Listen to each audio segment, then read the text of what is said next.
আসসালামু আলাইকুম বন্ধুরা, কেমন আছেন? আশা করি সবাই ভালো আছেন। আলহামদুলিল্লাহ আমিও ভালো আছি।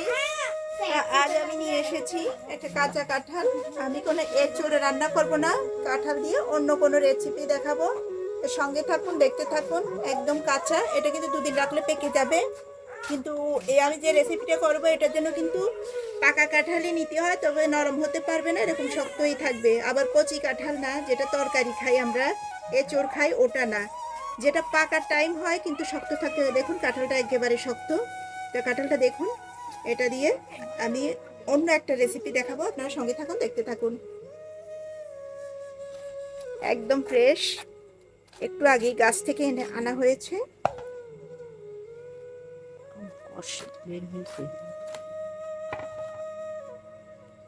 দেখুন একেবারে পুষ্ট।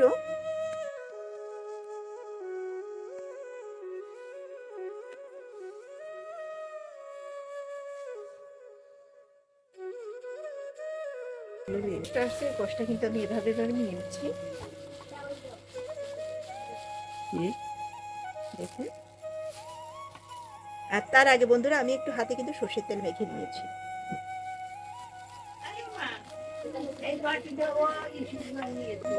দেখুন এটা দেখি বের হয়েছে। বেশি বের হবে না, হালকা।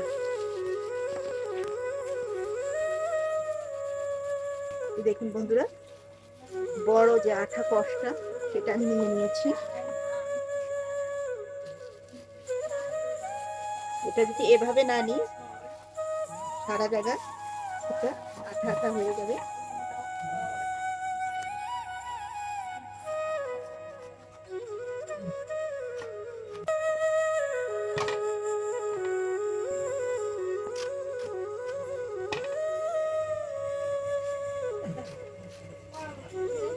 এবারে আমি এখান থেকে এই যে কোয়াগুলো আছে, কোয়াগুলো ছাড়িয়ে নিব।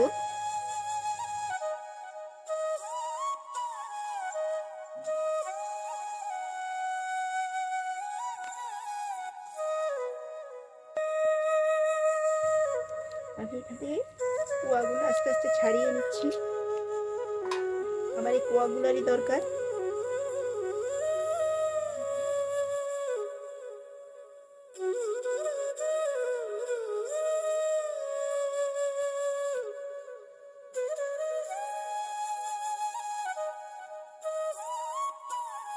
বন্ধুরা, লিচিটা ছাড়িয়ে নিব।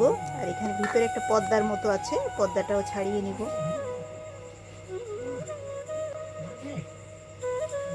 হাতের মধ্যে তেল।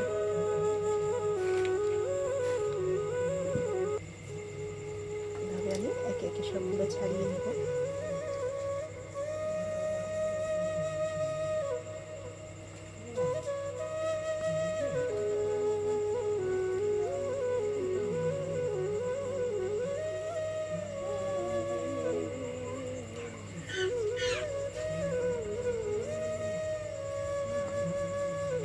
বন্ধুরা দেখুন, এগুলো আমি পরিষ্কার করে নিয়েছি, ভিতরে পর্দা বিচি ছাড়িয়ে নিয়েছি। এবার এগুলো আমি ভাজির মতো করে কুটবো। দেখুন এদিকটা ইয়ায় বাস পানি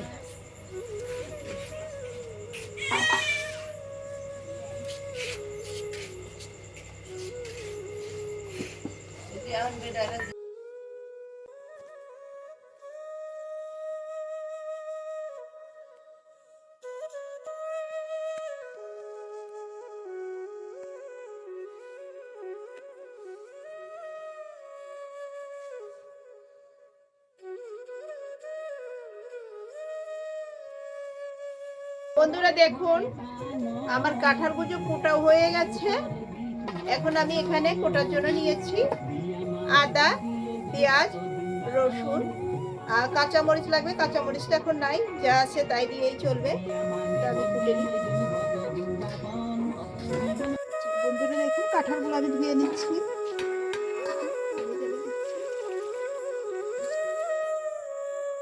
আর এগুলো কিন্তু তেমন বেশি একটা ধুতে হয় না, এগুলো এমনিও পরিষ্কার।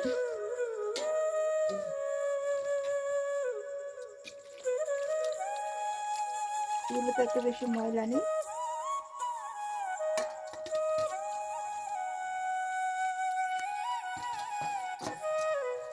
আমি একটা ছাঁকনির সাহায্যে নিয়ে নিচ্ছি।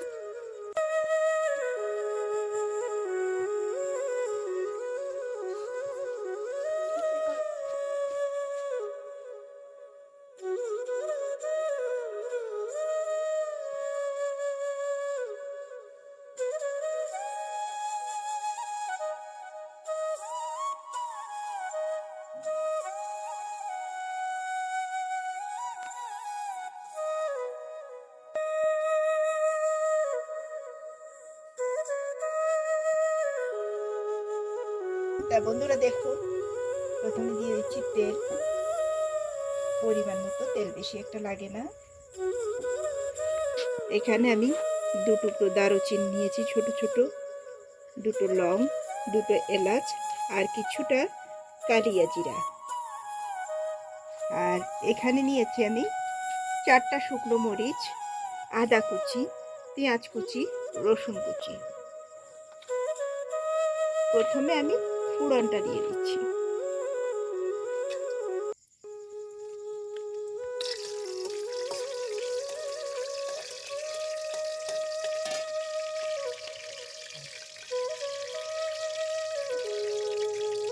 এবার আমি এগুলো সম্পূর্ণ সবই দিয়ে দিচ্ছি।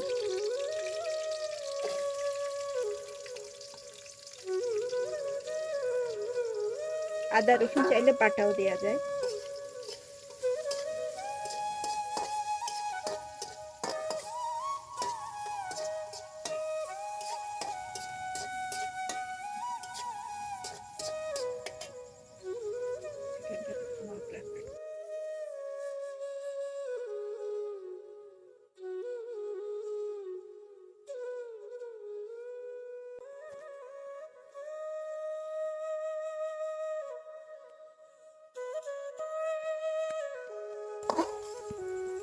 দেখুন বন্ধুরা, ভাজতে ভাজতে হালকা একটু কালার এসেছে।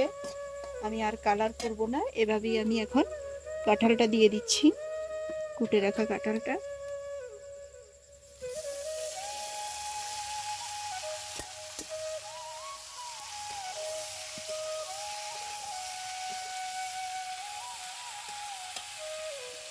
হলুদের গুঁড়ো দিব,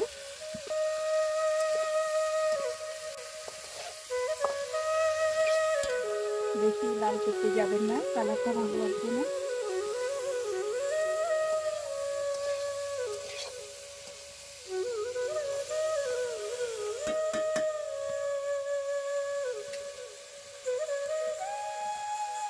পরিমাণ মতো হলুদের গুঁড়ো,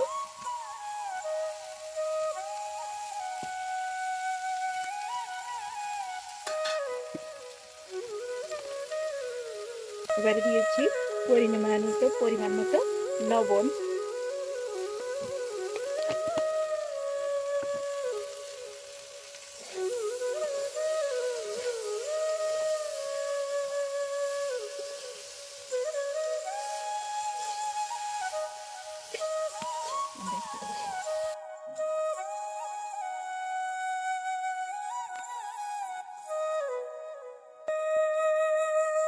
আমি কিছুক্ষণের জন্য ঢাকা দিয়ে দিব, এটাতে বেশি দমকা জাল দিতে হয় না। আগুনের গতিটা আপনারা দেখুন।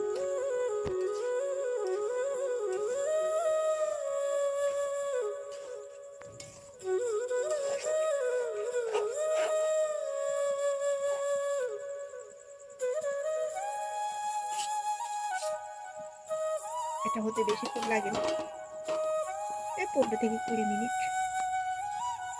তা বন্ধুরা দেখুন, আমার এটা আমি ভেবেছিলাম 10-20 মিনিট লাগবে, কিন্তু তার আগেই দেখি যে এটা ভর্তা ভর্তা হয়ে যাচ্ছে। এটা বেশি পুষ্ট, যদি আরো কচি হইতো তাহলে একটু সময় লাগতো। আমি আর বেশিক্ষণ করব না। এবার আমি এখানে একটু হালকা হিং দিয়ে দিচ্ছি। দেখুন আমার কাছে হিং, আমি এই হিংটা দিয়ে দিচ্ছি হালকা, বেশি না, হালকা করে হিং দিলাম। আর দিয়ে দিলাম হালকা মশলার গুঁড়ো। এটা কিন্তু মিক্স মশলা, সব রকমের মশলা এখানে মিশানো আছে। চাইলে জিরের গুঁড়িও দিতে পারতাম, আসলে আমার কাছে সব রকমের মিশালো একটা মশলা আছে। বন্ধুরা আমি আর বেশিক্ষণ চুলার পরে রাখবো না, হয়ে গেল আমার কাঁঠালের কোয়া ভাজি, যে যাই বলেন, ভাজি বলেন বা সিস্কিরি বলেন, যেটাই বলেন, হয়ে গেছে। আর বেশিক্ষণ রাখবো না, দেখুন ভর্তা ভর্তা হয়ে যাবে আবার।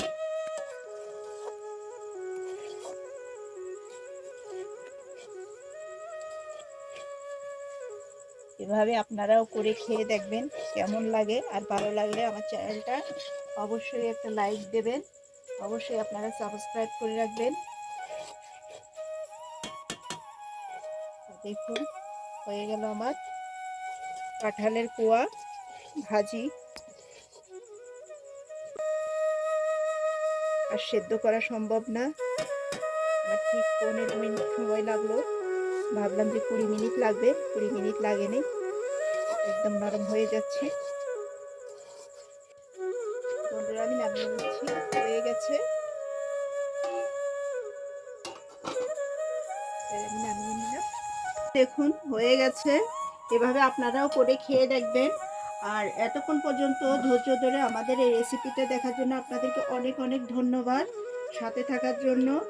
আজ এ পর্যন্ত। ওকে, টাটা, বাই বাই, আল্লাহ হাফেজ।